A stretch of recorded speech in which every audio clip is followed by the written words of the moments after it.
Pemirsa, di tengah tudingan APBN bocor yang disampaikan calon presiden nomor 02 Prabowo Subianto, seorang peneliti ekonomi menilai alokasi APBN pemerintahan Presiden Joko Widodo justru semakin produktif setiap tahunnya. Alokasi anggaran sudah on the right track.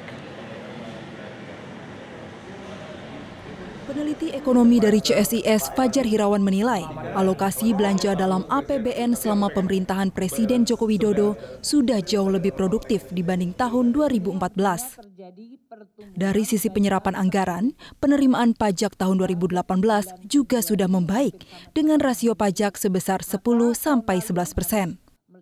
Kalau dibandingkan antara 2014-2018, saya pikir APBN kita itu sekarang sudah lebih produktif, jauh lebih produktif.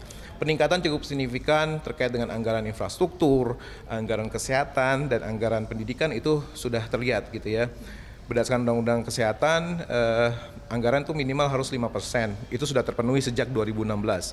Kemudian terkait dengan anggaran infrastruktur itu meningkatnya luar biasa tajamnya. Kalau anggaran pendidikan jelas kita harus memenuhi undang-undangnya yaitu 20% dari total APBN. Dalam 4 tahun terakhir, kinerja keuangan dan investasi dinilai Fajar juga cukup positif. Sudah ada perbaikan regulasi dan ekosistem di bidang investasi yang memiliki daya tarik sendiri bagi investor. Fajar juga mencatat, dalam investasi kali ini penanaman modal dalam negeri juga meningkat. Kita harus cukup apresiasi bahwa ada peningkatan penanaman modal dalam negeri. Ya, walaupun tidak terlalu signifikan, tapi ada tren penurunan. Tapi jangan sampai digunakan narasinya menjadi, wah PMA menjadi menurun gitu ya, ketika PMDN meningkat.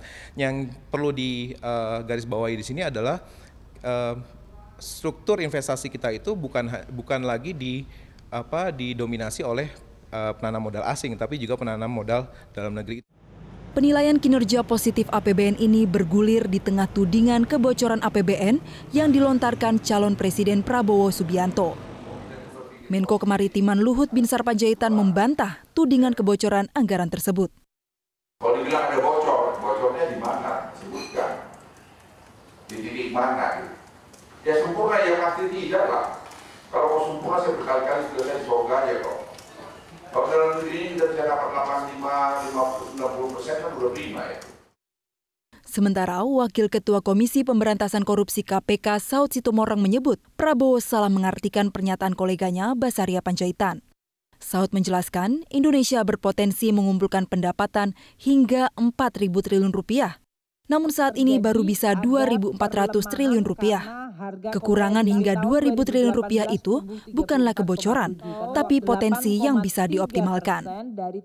Dari Jakarta, Tim Liputan Metro TV.